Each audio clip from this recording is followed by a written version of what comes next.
Jadi dalam kehidupan itu tidak akan berjalan sempurna seperti yang ingin kita rasakan. Selalu akan ada perbedaan pandangan. Ya, bahkan dalam kehidupan rumah tangga saja, ya maaf ya, Anda misalnya seorang istri mau ke sini saja mungkin masih bisa beda pandangan warna apa untuk jilbab yang dipakai. Ya, dengan suami bisa berbeda. Papa, bagus yang mana ya? Hijau atau kuning? Kayaknya yang hijau deh, gitu kan? Enggak, kayaknya kuning deh, gitu kan? Masih mending ada dua pilihan, begitu dipakai, pink. Bisa berbeda, anak bisa berbeda. Jadi kesan pertama yang ingin dibangun bahwa dalam kehidupan sudah pasti akan ada keragaman pandangan. Dan yang kedua, yang tidak normal, keragaman pandangan itu boleh jadi melahirkan tindakan-tindakan yang kontraproduktif. Mungkin akan mendapatkan celaan. Allah dicela, malaikat dicela, Rasul dicela, Nabi dicela, sahabat dicela, tabi'in dicela, ulama dicela. Kita siapa yang mungkin belum menjadi bagian dari orang-orang itu dan ingin bebas dari celaan? Itu mustahil. Jelas sampai sini? Jadi kalau mendapatkan celaan, berbahagialah, berarti kehidupan kita normal. Jelas? Pernah mendapatkan celaan dalam hidup? Halo? Pernah disoal oleh orang lain? Pernah direndahkan oleh orang lain? Nah, Allah tuh memberi kesan kepada kita, jangankan engkau, Rasul yang paling mulia saja pernah mendapati itu. Tapi bagaimana seni mendapatkan ketahanan sehingga dalam dicela pun tetap tenang. Dalam disoal pun tetap hatinya nyaman. Karena ketenangan itu yang membawa pikiran tenang dan tindakan yang terukur. Dan kadang-kadang ketenangan itu lebih penting bahkan dibandingkan dengan harta yang berlimpah.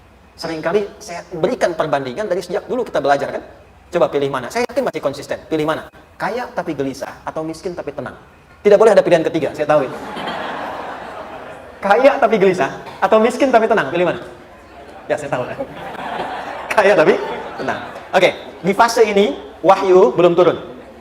Nabi sudah ngajak, turun wahyu, turun al-ala, turun beberapa surah. Tiba-tiba ada masa jeda, wahyu belum turun. Sepekan belum turun. Sebulan belum turun. Disitulah muncul seakan ada amunisi bagi orang-orang yang tidak senang dengan Nabi, tidak senang dengan ajakan Nabi pada kebaikan. Ini poin yang kedua. Kalau Anda berbuat baik, pasti ada tantangan.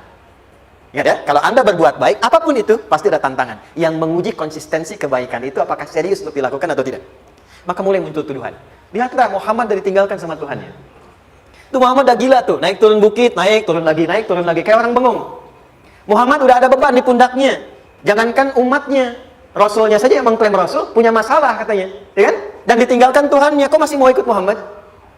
Maka dalam keadaan itulah kemudian ditunggu, naik turun, turunlah kemudian dua surah sekaligus, surah 93, surah 94, yaitu surah Ad-Duha dan Al-Insyirah.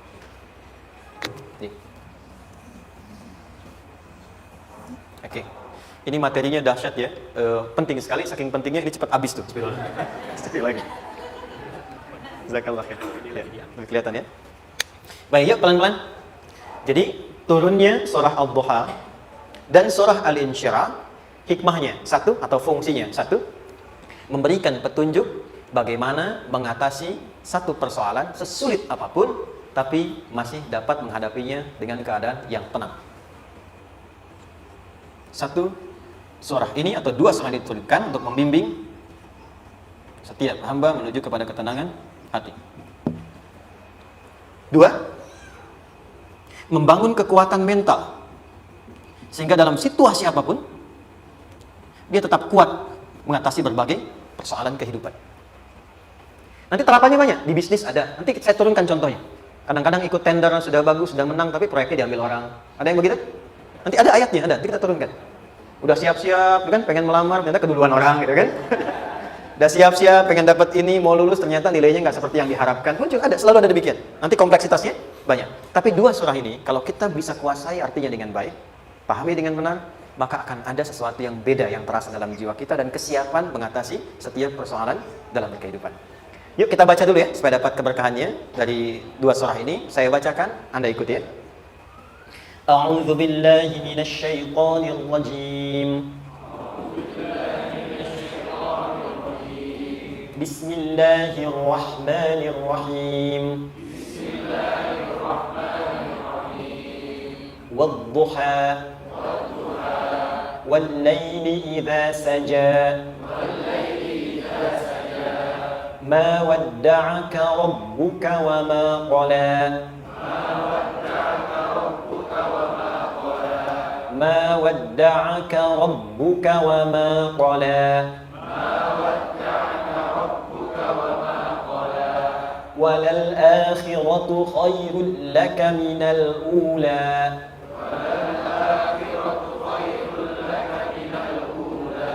ولسوف يعطيك ربك فترضى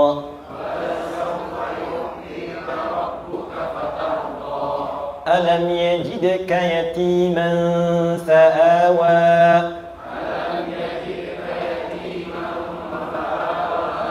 ووجدك ضالا فهدى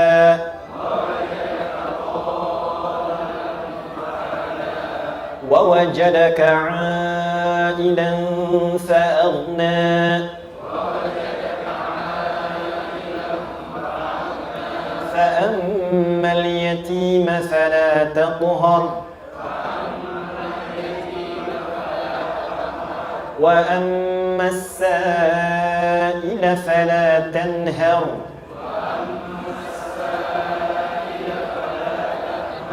وأما بنعمة ربك فحدث.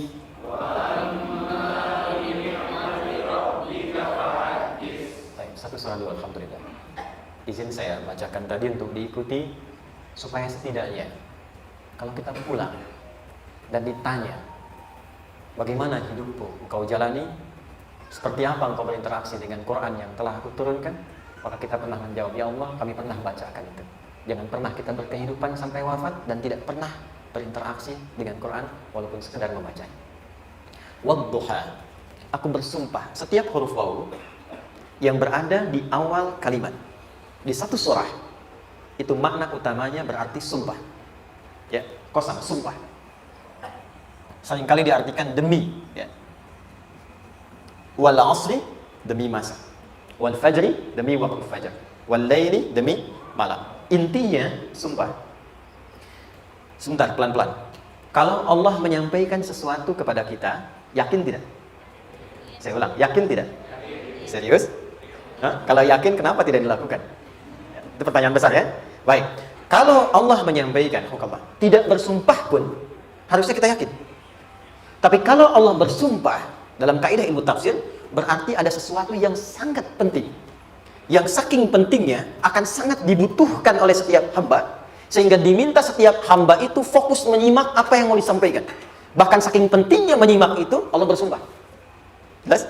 Kalau teman-teman menemukan di Quran ada ayat dibuka dengan sumpah, berarti ada kasih Allah yang tinggi yang akan disampaikan di ayat itu sampai meminta kita fokus untuk menyimaknya.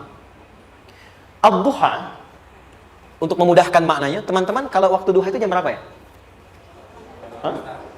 Oke, sebetulnya dimulai sejak matahari itu mulai naik, yang memantulkan, ya, atau menyinari cahayanya itu mulai terasa lembut. Ya, kalau misalnya kita ambil 1,5 jam setelah subuh. Sekarang subuh 4:30 lah, taruhlah 4:30 ya. 1,5 jam nanti jam 6 kan? Nah, itu awal duha tuh. Awal duha. Sampai ke pertengahan kurang lebih 9:30, jam 10. Akhir duha jam 11 sampai menjelang ke zuhur. Awal duhanya disebut dengan syuruk namanya. Syuruk. Jadi syuruk itu awal duha. Kalau sudah jam 6 ada cahaya matahari ya. Enak nggak ke tubuh kita itu? Nyaman nggak? Jam 8 enak nggak kalau berjemur ya? Jam 9 enak ya? Nah, ini kata kiasan dalam bahasa Arab. Kalau kita merasakan sesuatu yang enak, nyaman, memberikan manfaat yang banyak, itu orang Arab sering memberikan kiasan dengan waktu-waktu tertentu. Di antaranya duha. Jadi kalau kita menemukan kalimat duha, jangan langsung diartikan ke waktu duhanya. Boleh jadi yang diinginkan adalah makna di balik itu, yaitu semua kenikmatan dan kenyamanan yang didapatkan. Cara mengartikan ini, wadduha, aku bersumpah, kata Allah, ya Muhammad, demi semua kenikmatan yang kau rasakan dalam hidup, seperti engkau merasakan kenikmatan cahaya duha itu. Jelas? Wal laili idza saja, dan aku bersumpah, al-lail, lail itu apa? Malam. Baik, lail turunannya, layali jamaknya, lela, lili, lala, itu malam. Jadi kalau ada ibu leli, ibu malam-malam ya. Lail. Oke. Lail itu malam. Malam gelap nggak? Gelap. Tapi kalau gelapnya gulita, tidak ada cahayanya, gelap betul gitu, gelap ya. Misalnya sedang kita dapati misalnya satu momentum padam lampu, padam semua, dan pas gerhana gelap sekali. Nah, itu bahasa Arabnya disebut dengan saja namanya. Ya, saja. Wal laili idza saja. Dan malam apabila telah gulita. Zaman Nabi kan gak ada lampu. Ya, belum ada PLN. Ya, dan seterusnya. Jadi gelapnya betul-betul gelap. Saya mau tanya sebentar. Biasanya kalau situasi gelap itu mudah nggak menemukan benda tertentu? Melangkah mudah atau sulit? Tidak mudah untuk dilakukan kan? Dalam bahasa Arab, kalau kita ingin mengungkapkan satu kegamangan yang luar biasa, sampai kita merasakan gelap dan sulit melangkah. Bukan hanya karena nggak ada cahaya, mungkin karena ada pekerjaan tertentu yang menyulitkan, masalah tertentu yang menyulitkan, sehingga merasa seakan-akan kita tuh gelap. Makan nggak enak, melangkah susah. Pernah nggak merasakan situasi yang saking beratnya satu beban itu seakan-akan makan nggak mau, melangkahnya berat, ada vertigo, kadang-kadang pusing. Pernah merasakan itu? Itu bahasa Arabnya, wal-laili idza saja. Perhatikan kalimatnya, ya Muhammad sallallahu alaihi wasallam. Aku bersumpah demi semua kebahagiaan dan kenikmatan yang engkau pernah raih seperti merasakan kenikmatan cahaya Tuhan. Dan mungkin persoalan hidup yang pelik yang membuat engkau merasakan kesulitan seakan-akan merasa di suasana gelap yang gulita. Ma wadda'aka rabbuka wa ma qala. Tanamkan dalam jiwamu yang paling dalam, aku tidak akan pernah meninggalkanmu. Ada suami pulang dari pekerjaan, mendapati istri sedang termenung dan mengalir air matanya. Tiba-tiba suaminya datang mengatakan, hangat sekali pada istrinya, di sampingnya membelainya dan mengatakan, "Ma, demi semua suka yang pernah kita lalui bersama, dan demi duka yang mengalirkan air matamu saat ini pun, tanamkan dalam hatimu yang paling dalam, Papa akan selalu bersama Mama dalam setiap situasi itu." Kira-kira para ibu merasakan itu bagaimana perasaannya? Masa sih? Tapi itu menarik loh. Menarik ya. Jadi kalau teman-teman ngaji surat Yusuf, di surat Yusuf itu laki-laki diilustrasikan dengan matahari. Perempuan diilustrasikan dengan rembulan. Ya. Inni ra'aitu ahada asyara kaukaba wasyamsa wal qamara ra'aituhum li sajidin. Ayah, aku melihat bulan dan matahari serta 11 gemintang sujud hormat kepadaku. Jadi matahari diartikan itu sebagai laki-laki. Suami, ayah. Kenapa disebut matahari? Diilustrasikannya, matahari itu kan menyengat dengan kuat. Kalau kita menjemur, mengeringkan pakaian, melindungi. Tipikal suami itu melindungi. Ada yang ganggu istri, sengat dengan kuat. Ada air mata yang mengalir, hey, keringkan itu sehingga tidak larut air mata mengalir di pipinya. Itu matahari. Sebaliknya rembulan. Rembulan itu kan enak dipandang, bukan bulannya ya. Bukan bulannya. Kalau bulannya kan desainnya nggak sempurna, baik terlihat. Tapi cahaya rembulannya tampil dengan indah, tampil dengan baik, enak dipandang, menenangkan dan tidak tertukar. Jangan sampai ada istri jadi matahari, suami jadi rembulan. Jelas ya? Dengan kekuatan bulan aku menghukummu, ya kan? Oke. Tahan sampai sini, tahan. Lihat baik-baik. Saya berhenti sampai sini dulu. Kalau di Quran ada ayat menyebutkan, tidak spesifik orang yang disebutkan. Dan kapan kejadiannya? Maka peristiwa itu akan terjadi dan dialami oleh kemungkinan generasi berbeda di setiap masa dengan tokoh berbeda tapi perasaan yang serupa. Sebaliknya, kalau disebutkan namanya, jelas identitasnya, kapan kejadiannya, maka peristiwa itu hanya akan menimpa orang tersebut dan tidak akan dialami lagi orang lain setelahnya. Saya tanya dulu yang akhwat, yang perempuan. Kenal Maryam? Kenal, bagus. Kenal di mana? Maryam anaknya Imran, mengandung, melahirkan Isa alaihissalam, Yesus Mesias, tanpa disentuh laki-laki manapun. Dan di Quran identitasnya disebutkan langsung, Maryam binti Imran, wa Maryam ibnata Imran. Ini menunjukkan kesan bahwa yang mengandung dan melahirkan tanpa disentuh laki-laki manapun, itu hanya Maryam anaknya Imran. Ingat ya, mengandung melahirkan tanpa disentuh laki-laki manapun. Bukan mengandung melahirkan tanpa suami, kalau itu banyak dia. Ya, mengandung melahirkan tanpa disentuh laki-laki manapun. Hanya Maryam binti Imran. Tapi kalau nggak disebutkan siapa orangnya, kapan kejadiannya, tidak detail disebutkan, ini artinya situasi itu akan dialami kembali oleh orang di masa depan dengan generasi yang berbeda tapi substansi yang sama. Pertanyaannya, pernahkah kita mengalami situasi yang sulit sampai seakan merasa gelap? Nah, baik, maka adab yang pertama, jika mengalami situasi seberat apapun dalam berkehidupan, maka dekati Allah Subhanahu wa Ta'ala. Ini awalnya, dekati Allah. Apalagi kalau ada yang mengatakan ini nggak mungkin, ini nggak akan terjadi, ini nggak bisa. Kalau sudah ada tanda seperti itu tanda langsung dari Allah supaya Anda diminta langsung mendekat kepada Allah dan tinggalkan semua makhluk. Karena Allah hanya akan mengabulkan langsung kepada Anda tanpa perantara siapapun. Itu yang terjadi pada Nabi Zakaria. Ini nggak mungkin, ini mustahil. Maka beliau langsung memohon kepada Allah dan langsung menyebutkan, ya Allah, saya minta darimu saja, tidak dari yang lain. Maka dikabulkan seketika. Jadi yang pertama, jika punya kesulitan sebesar apapun, seberat apapun, cepat dekati Allah.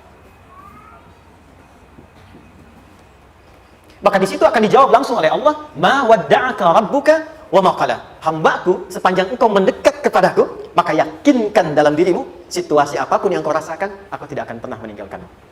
Sudah? Satu? Paham sampai sini? Oke. Pelan-pelan ya. Saya belum bicara caranya. Saya baru bicara di awal motivasinya. Dekati Allah dulu, nanti caranya didetilkan di surah Al-Insyirah. Teruskan. Ma wadda'aka rabbuka wa ma qala. Walal akhiratu khairul laka minal. Perhatikan. Hei, seberat-berat bebanmu saat ini, ingat, satu saat akan tuntas. Dan ini pun ujian. Kalau sudah meninggal, gak ada ujian lagi. Dan nanti, kehidupan yang sekarang, apapun yang kau pertentangkan, perdebatkan, perselisihan, itu semua akan ditinggalkan. Jadi ternyata Allah mengungkap hakikat kehidupan dunia. Apapun yang diperselisihkan, tuh unik ya. Orang berselisih pada yang akan ditinggalkan. Aneh nggak? Ada orang berebut makanan, kan? Rebutan sampai berkelahi dan sebagainya. Pada akhirnya, makanan yang diperebutkan itu pun akan ditinggalkan. Yang ini meninggal, itu meninggal. Jadi memperebutkan sesuatu yang pada akhirnya akan berakhir. Kata Allah, Allah sampaikan, jika Anda mengalami situasi, sesuatu yang mungkin membuat berat, tanamkan pada jiwa kita, hei, yang aku kejar-kejar ini, boleh jadi aku akan tinggalkan juga. Kenapa aku harus menangisi dan larut pada sesuatu yang tidak abadi? Maka Allah hibur kita dengan mengatakan, kamu tenangkan diri dulu. Semua yang kamu pikirkan sampai membuat kamu berat begini, pada akhirnya kamu tinggalkan. Dan yang abadi itu akhirat. Walal akhiratu khairul laka minal. Dua. Pelan-pelan, sikapi setiap masalah dengan proporsional. Jangan terlalu larut dalam sesuatu. Dapat job satu, pengen, udah siap, kontraknya besar, tiba-tiba hilang. Dipikirin, Anda mikirkan itu pun nggak akan balik. Proporsional aja dulu. Ya, nanti caranya akan turun nanti di Al-Insyirah. Tenangkan diri dulu. Prasangka baik pada Allah Subhanahu wa taala. Boleh jadi apa yang Allah ingin berikan sebagai pendahuluan sekarang belum sampai kepada kita karena Allah menyiapkan yang lebih baik di balik itu. Kita belum tahu ada apa di balik itu sehingga kita tidak dapatkan itu. Sehingga kemudian Allah katakan walal akhiratu khairul laka minal ula. Teruskan wala saufa yu'tika rabbuka. Pelan-pelan, orang yang punya sikap seperti ini itu cenderung lebih dekat mendapatkan ridha Allah dibandingkan dengan orang-orang yang larut dalam kesulitan. Orang yang move on dengan setiap persoalan dalam kehidupan, cepat berpikir secara proporsional, tidak menggantungkan hidupnya pada persoalan tertentu sehingga membuat dia menjadi beban, itu lebih mendekatkan dirinya kepada ridha Allah dibandingkan dengan orang yang meratapi persoalan hidupnya. Ya. Pelan-pelan. Jadi spiritnya, kalau punya masalah apapun, jangan dilarutin terus. Gak usah diratapi, cepat move on. Berpikir lagi, rencanakan lagi, nanti detailnya ada di Al-Insyirah. Tapi poin besarnya, janji Allah mengatakan, kalau Anda bisa move on, proporsional, maka yang dijanjikan oleh Allah, di situ Allah percepat datangnya ridha Allah Subhanahu wa taala. Kalau ridha Allah sudah datang, maka akan dua yang diberikan. Pertama kali, ketenangan di dalam jiwa, dan yang kedua, kemampuan untuk berikhtiar lebih baik mencapai apa yang diinginkan. Satu, kalau ridha Allah sudah diberikan pada seorang hamba, yang pertama diberikan ketenangan dalam jiwa. Bukan dunianya dulu. Bukan apa yang Anda ingin harapkan dulu. Pengen sesuatu, ya, pengen materi, pengen kedudukan, pengen lulus anaknya ujian, ya kan? Tiba-tiba terjadi sesuatu, diratapin, alih-alih meratap, alih-alih membuat status, alih-alih menyulitkan diri, kata Allah, terima dulu proporsional. Setelah itu dekatkan diri kepada Allah, turun ridha Allah, begitu turun yang pertama diberikan ketenangan kepada hati. Tenang dulu. Kalau sudah tenang, nanti dibimbing menyelesaikan apa yang sedang dihadapi itu. Itu poin yang ketiga. Pelan-pelan. 4. Kita masuk ke detail sekarang. Perhatikan baik-baik, ini yang paling menarik. Alam yajidika yatiman fa'awa. Muhammad SAW, bukankah dulu engkau yatim? Punya banyak masalah? Aku selesaikan juga. Ayahmu meninggal sebelum lahir, ada ibu. Ibu meninggal, ada kakek. Kakek meninggal, ada paman. Ya kan? Ada teman yang menemani Sayyidah Khadijah. Teman yang setia, semua kebutuhan tersedia. Artinya apa? Perhatikan baik-baik. Kalau Anda punya masalah sekarang, jangan sampai melupakan yang dulu-dulu pun pernah tuntas Allah selesaikan. Jadi kalau sekarang sedang punya persoalan, jangan sampai satu masalah ini membuat Anda kehilangan harapan dan kehidupan. Sementara Anda sadar, dulu pun banyak masalah kok selesai juga. Kenapa dengan yang satu ini kita harus jatuh? Sekarang usia berapa? 20, 30, 40, 50. Sekarang usia 50 tahun, ada masalah, baru 5 menit datang, sudah merasa jatuh. Yang 50 tahun ke belakang yang banyak selesai itu kita nilai atau tidak? Maka kata Allah, seperti yang dulu pernah aku selesaikan ribuan masalah itu, yang sekarang pun mudah aku tuntaskan. Jelas? Nah, secara psikologi, orang-orang yang selalu bertindak seperti itu akan selalu punya harapan lebih tinggi untuk menyelesaikan persoalannya. Jadi kalau sedang punya masalah, pikirkan yang dulu juga selesai, masa yang sekarang nggak selesai. Itu prinsipnya. Secara psikologis demikian. Jelas ya? Oke. Wa wajadaka dhallan fahada. Muhammad, dulu engkau pernah mengalami melihat masyarakat banyak berbuat yang tidak baik, aku berikan petunjuk. Kuncinya fahada di situ. Orang yang punya motivasi kuat dan keyakinan untuk bisa menyelesaikan persoalannya, maka dia akan lebih cepat mendapatkan petunjuk Allah untuk mendapatkan solusi terbaik. Ada, sini. Saya agak cepat ya, mohon izin. Wa wajadaka 'ailan fa'aghna. Bahkan, maaf, bukan sekedar selesai. Kalau perlu saya bikin kaya, kata Allah. Aghna itu kalau ilmunya luas. Kalau harta, hartanya banyak. Kalau kedudukan, kedudukannya tinggi. Hei, engkau yang sedang mengejar kedudukan, aku tahan sebentar karena ada yang nggak bagus untukmu di sini. Tapi kalau kamu terima, aku angkat itu lebih daripada apa yang kamu harapkan. Kamu pengennya bintang 2, aku naikkan sampai bintang 4. Kalau perlu 5 sekalian. Hei, kamu yang ingin kampus di sini, aku tahan. Bahasa kamu nggak lulus, kamu nangis, kamu mengadu, kamu datang pada orang tuamu. Orang tua mulai protes, mulai curhat macam-macam. Terima dulu. Mungkin di sini ada yang tidak baik seperti doa ibumu yang sering memohon, ya Allah, jangan sampai anakku berbuat yang salah. Jangan sampai terjebak narkoba. Jangan sampai terbawa tawuran. Di sini ada yang kurang tepat untukmu. Kalau kamu riba, kamu terima, kamu proporsional, bahkan aku pindahkan ke kampus yang lebih baik yang tidak kamu bayangkan sebelumnya. Di orang-orang yang selalu menerima apa yang Allah ujikan dan riba dengan itu, maka Allah akan angkat derajatnya bahkan melebihi ekspektasi dirinya. Paham? Kalau sudah seperti itu, maka lihat ujung ayatnya. Lihat ujung ayatnya.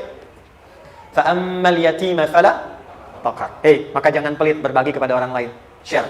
Kalau sudah sukses, share. Berbagi. Bukan hanya materi, bagi ilmunya, ya, bagi kebahagiaannya. Wa ammas sa'ila fala tanhar. Jangan sampai nunggu orang minta. Kalau lihat ada kawan yang butuh, sekarang Anda sukses.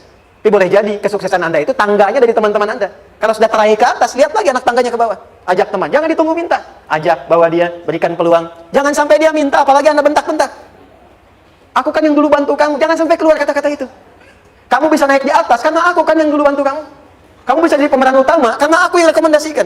Karena aku yang dorong kamu. Misal, jangan sampai keluar kata-kata itu. Apalagi langsung keluar tidak. Ini karena ilmuku saja misalnya. Kalau itu bisa dilakukan dengan baik, lihat ujungnya. Wa amma bi ni'mati rabbika fahaddits. Maka semua nikmat yang dirasakan akan mudah untuk diimplementasikan dan disyukuri. Jadi semua nikmat itu bukan cuma dirasakan. Jadi membagi semua nikmat itu adalah rasa terbaik untuk menikmatinya. Maaf ya, Anda kalau punya makanan, dimakan sendiri. Dengan dibagi sama-sama, kira-kira rasa nyamannya yang pertama atau yang kedua? Kedua. Makan sendiri, enaknya sendiri kan? Tapi ketika ada teman berbagi dan tahu, oh enak ya, nyaman ya, ada kebahagiaan, ada ngobrol, ada tertawa, ada kebersamaan, itulah inti nikmat yang sesungguhnya. Wa amma bi ni'mati rabbika. Ternyata masalah yang diberikan bukan ingin memberikan beban, tapi ujungnya, endingnya, supaya Anda bisa mendapatkan nikmat berkualitas yang bisa dibagi. Lihat surat Ad-Duha itu jangan cuma lihat awalnya, lihat ujungnya. Ternyata ketika seseorang mendapat masalah, seberat apapun, itu bukan ingin membebani, tapi ingin meningkatkan kualitas hidupnya supaya mendapatkan nikmat yang lebih besar dan merasakan nikmatnya itu dengan berbagi. Itu poin.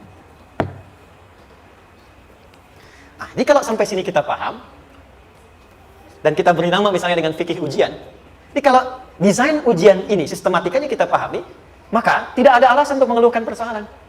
Jadi melihat masalah itu bukan sebagai beban, pada akhirnya melihatnya sebagai tangga untuk mencapai kebahagiaan. Jelas sampai sini? Baik, kalau sudah seperti ini ingin punya masalah atau tidak ingin punya masalah? Tidak. Ingat ya, jadi kalau anak pulang bawa masalah, dilihatnya jangan beban. Oh, Allah ingin menaikkan kualitas pada anak saya, yang dengan itu menjadikan ia mendapatkan nikmat yang belum pernah didapati. Kalau rumah tangga sedang ada masalah, jangan banyak diperseterukan. Tapi direnungkan sejenak, oh Allah ingin meningkatkan kualitas rumah tangga ini, sehingga kita bisa mendapatkan nikmat yang tidak pernah didapati sebelumnya. Makanya nikmat berumah tangga itu yang terbesar, selalu bertambah ketika menyelesaikan masalah. Silakan cek, kalau sedang ada masalah berseteru kan? Tapi setelah selesai, kan jadi lebih nikmat ya? Ya? Lebih senang lagi, lebih cair lagi, lebih bahagia lagi, lebih mendukung lagi. Ternyata ada nilai-nilai kebaikan yang tersimpan, yang belum disadari sepenuhnya. Pertanyaannya, kadang-kadang mudah diucapkan, tapi tidak mudah mempraktekkan. Bagaimana itu semua bisa ditempuh dengan baik, sehingga ketika mengalaminya, kita bisa tenang menghadapinya. Maka turunlah surah Al-Insyirah. Saya cepat.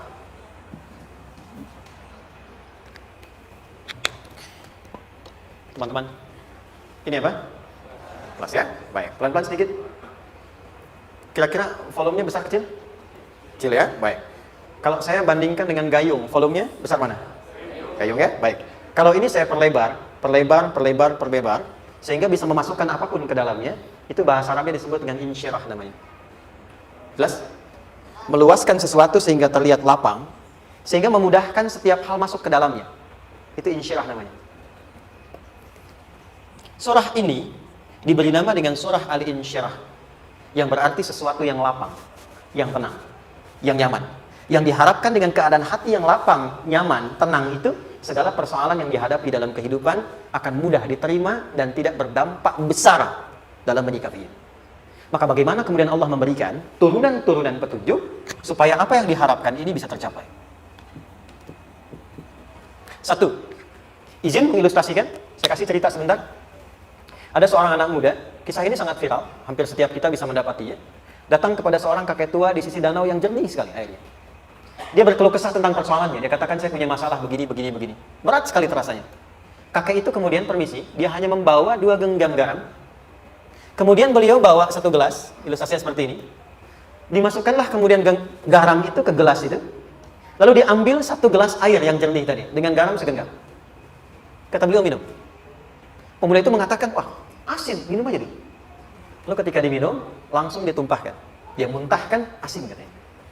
Lalu setelah itu, kakek yang tadi melepaskan segenggam sisanya, dilempar ke danau tadi, yang luas. Lalu diambil lagi dengan gelas yang sama. Sekarang minum. Bagaimana rasanya? Segar, enak, nyaman. Itulah hatimu.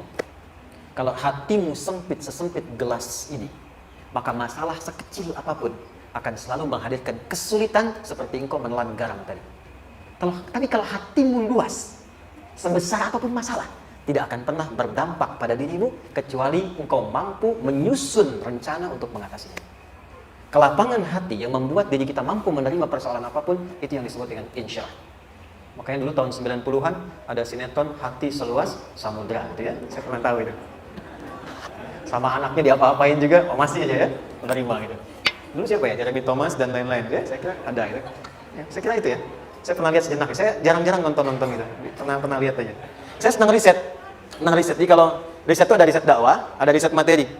Saya teman-teman yang musik gitu ya. Saya tidak terlalu dekat dengan musik karena saya di Quran gitu.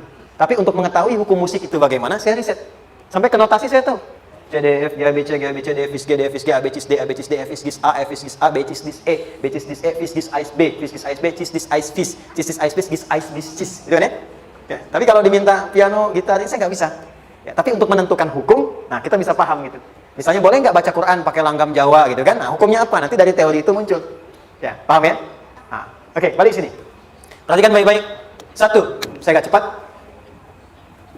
Ini ditafsir langsung turun Al-Insyirah. Yang pertama, alam nashrah laka sadrak wa wada'na anka wizrak alladhi anqadha dhahrak. Tahan sampai sini dulu, 3 ayat. Saya mulai dari ayat kedua dan ketiga. Perhatikan baik-baik.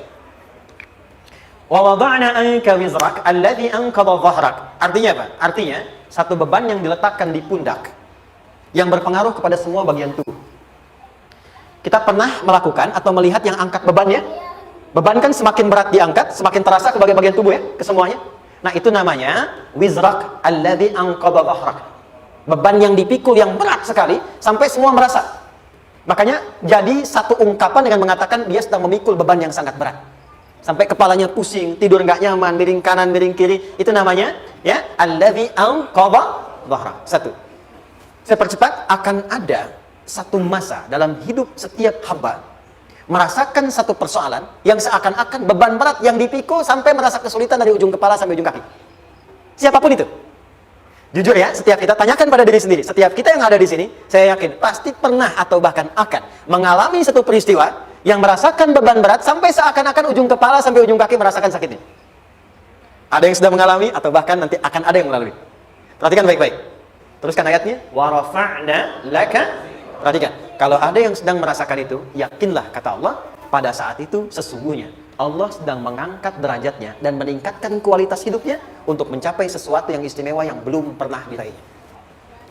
Dari sini kita buat persamaan, ujian, perhatikan, berbanding lurus dengan harapan, banding lurus dengan solusi nanti pada akhirnya. Fokus. Lulus di sini, insya Allah setiap persoalan akan lebih mudah untuk diatasi. Ujian, seberat apapun yang sedang kita alami, tidak akan pernah diberikan kepada kita oleh Allah, kecuali ternyata hikmahnya untuk mengabulkan harapan-harapan besar yang sebetulnya kita mintakan. Jujur ya, setiap kita kan sering punya permohonan ya, sering berdoa ya. Ya Allah minta ini, minta itu, minta ini, minta itu, gitu kan? Nah, cara Allah mengabulkan harapan kita itu, yang pertama, jalurnya lewat ujian. Karena semua kesuksesan itu, desain dasarnya adalah melewati ujian. Coba, anak-anak kita yang sedang sekolah itu, apa mungkin diwisuda dengan penuh kebahagiaan kalau nggak mengalami ujian? Hah? Lewat ujian dulu kan? Dia belajar dulu, ujian dulu, ngatasin soal dulu, lulus, baru wisuda. Apakah mungkin akan dapat IPK 4 yang diharapkan kalau tidak mengalami ujian? Belajar dulu, ya kan? Ada waktu, sempat dia bangun malam, siang, dan seterusnya, belajar, keringat, dan sebagainya, baru bahagia kan? Dan ternyata belajar itu untuk diwisuda. Sebab kalau kita tidak belajar, mustahil dapat wisuda. Kalau tidak lewat ujian, mustahil dapat ijazah. Karena ternyata harapan itu, hukum dasarnya dalam berkehidupan, bisa diraih dengan melewati ujian. Ini poinnya. Jadi mohon, kalau sedang mengalami sebuah peristiwa, dan kita harus menghadapi itu, coba renungkan, sebetulnya pernah berdoa apa sampai kita mengalami itu, sehingga dengan jalan itulah sebetulnya Allah ingin mengabulkan harapan yang dulu pernah kita mintakan. Jelas? Oke, satu. Yuk, turunkan rumus ya pelan-pelan. Quran surah kedua ayat 286. Ini kesini dulu, baru nanti kita balik lagi. 2 Al-Baqarah ayat 286. La yukallifullahu nafsan illa usaha. Tahan sampai sini. Lihat baik-baik. Hukum yang pertama. Hukum pertama. Allah tidak mungkin menguji seorang hamba di luar batas kemampuannya. Jadi kaidah yang pertama tadi, kalau kita sedang diuji, sebetulnya ada harapan dan doa yang pernah kita mohonkan, dan Allah ingin mengabulkan itu, jalan pertama adalah ujian. Tapi adilnya Allah, tidak akan pernah kita diuji, kecuali sesuai dengan kemampuan kita. Jadi kalau nggak mampu, nggak mungkin diberikan ujian. Ingat ya, kalau tidak mampu, tidak mungkin diberikan ujian. Artinya, harapan yang kita mohonkan pun akan sesuai dengan kemampuan kita. Jadi kalau kita minta sesuatu, nggak mungkin bisa menggunakannya, nggak akan dikasih.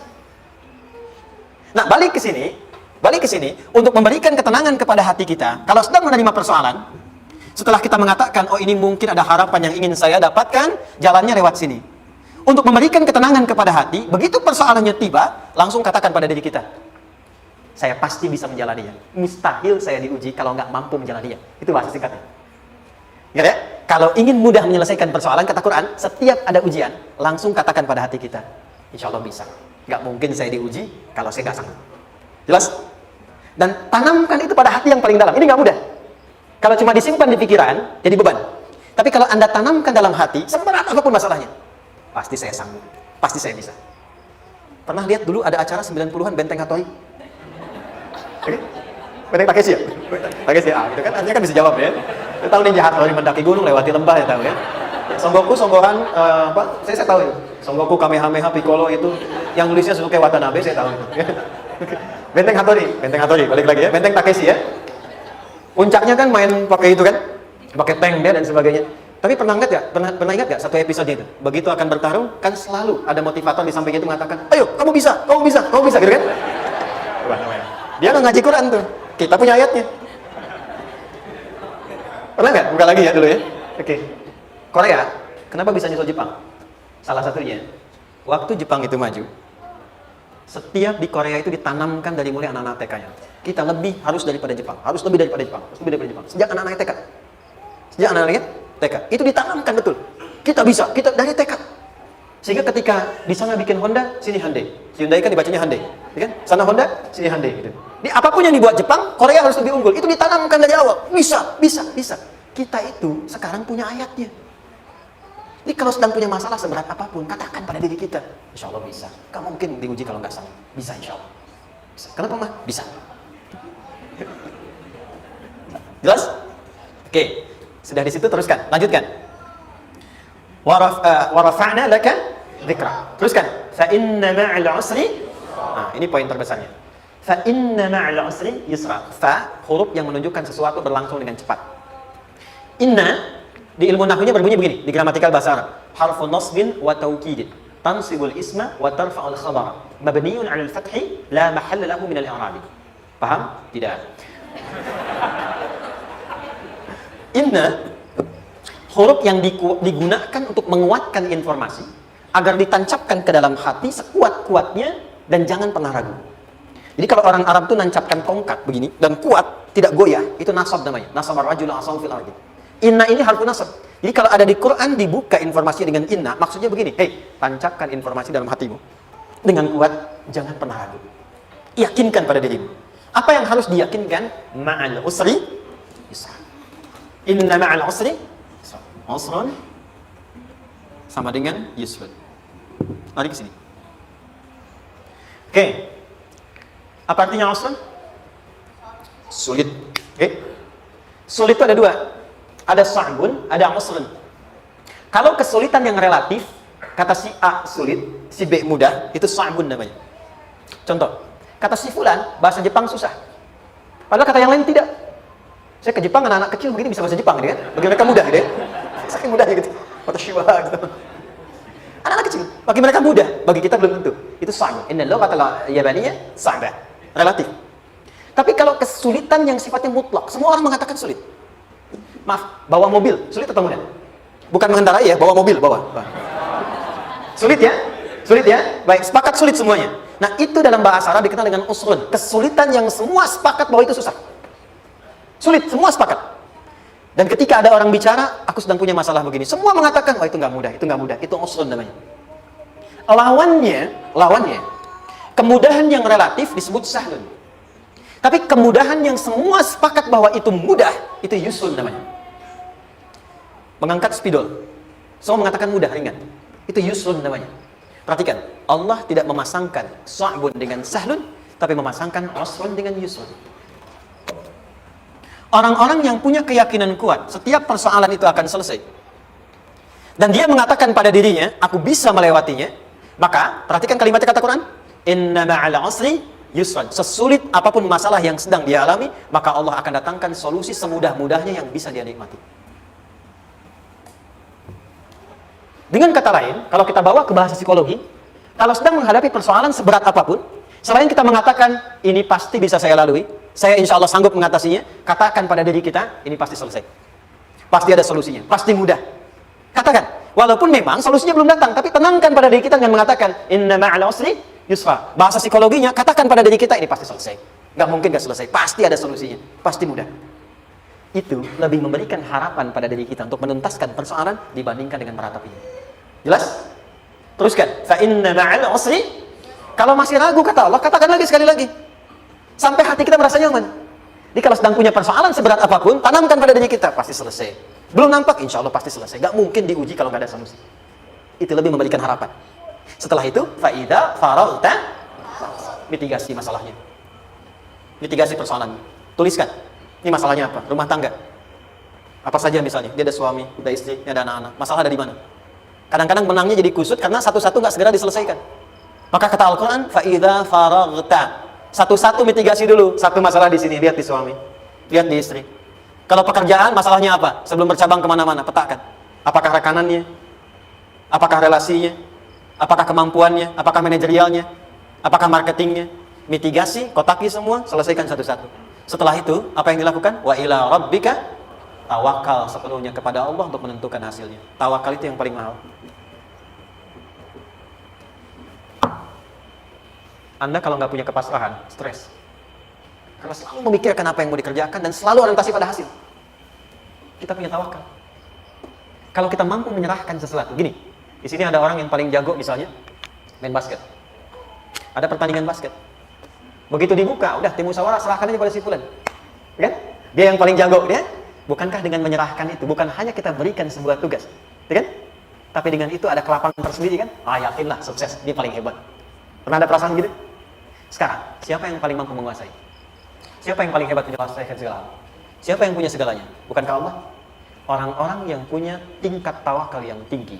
Maka, satu, dia akan lebih stabil keadaan mentalnya dan tidak akan pernah gelisah dengan kekecewaan. Nggak ada kecewa. Karena tawakal itu, kalau sudah kepasrahan, pasti menerima hasil. Kalau sudah tawakal, terserah Allah tetapkan apa saja. Mau dapat sekarang, dapat besok, dapat nanti. Puncak yang paling tinggi, hei, tugasmu hanya berikhtiar semampu yang bisa dilakukan. Selanjutnya, biarkan Allah menetapkan apa yang menjadi bagian dari masalah kehidupan kita. Saya tutup. Cara Allah menjawab harapan kita ada 3. 1. Memberi langsung apa yang kita mintakan. 2. Menunda itu sampai kita siap menerimanya. 3, mengganti apa yang kita inginkan dengan apa yang kita butuhkan. Saya ulang ya. 1, memberi langsung apa yang kita mohonkan. Misal, ya Allah saya ingin A misalnya, anak saya pengen ke ITB. Tapi nggak mungkin tiba-tiba langsung masuk ITB kan? Pasti lewat ini dulu kan, ada ujian dulu, ikut tes, dan seterusnya diterima. Selesai. 2, kadang menunda sesuatu sampai dia sanggup menjalaninya. Anda punya anak usia 5 tahun, pengen diberikan motor. Anda mampu untuk memberi motor, dikasih nggak? Tidak. Sampai dia sanggup mengendarai motor, baru Anda berikan. Terkadang ada yang kita minta sekarang, tidak didapati sekarang. Tapi ternyata tahun depan kita dapat. Kita harus sadar bahwa anugerah yang kita dapatkan tahun depan itu sebetulnya adalah hasil doa kita di tahun ini. Pernah dengar nggak kisah viral? Nabi itu berdoa, baru dikabulkan setahun setengah. Setahun 6 bulan. Padahal itu Nabi loh. Kiblat pertama kita kemana? Palestina kan? Baitul Maqdis ya? Nabi berdoa, mohon terus nengok ke langit. Al-Baqarah 144, minta. Jawabannya turun setelah setahun setengah. Setahun 6 bulan. Ada yang mengatakan di tafsir setahun 8 bulan. Baru dikabulkan setelah setahun setengah. Padahal kurang soleh apa Nabi? Nabinya siap, mungkin umatnya yang belum siap. Nabinya siap, tapi ada tantangan di masyarakat yang tidak mudah, yang mungkin bisa meruntuhkan dakwah. Baru dikabulkan setahun setengah. Ketika semua umatnya sudah bisa siap menerima itu. Boleh jadi, apa yang diminta orang tua sekarang, terkabulnya mungkin belasan puluhan tahun pada anaknya yang nomor sekian. Tahu Imam Syafi'i? Imam Syafi'i itu kan nama aslinya Muhammad. Bapaknya Idris, kakek yang ke atas yang ketiga namanya Syafi'i. Kenapa disebut Imam Syafi'i? Dinisbatkan pada kakek yang ke atasnya. Ternyata kakeknya ini seorang ulama besar, saleh, memohon kepada Allah, setiap di keturunannya ada yang bisa menggantikan lebih soleh, lebih baik lagi. Ternyata yang didapatkan bukan dari anaknya, tapi generasi keturunan yang kesekian.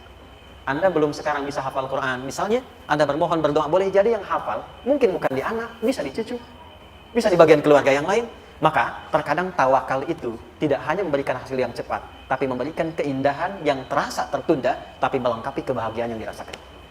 Penutupnya, boleh jadi minta ke ITB, diterimanya di Unpad. Minta motor, dapatnya mobil, kalau itu senang luar biasa. Minta mobil, dapatnya motor, gitu kan?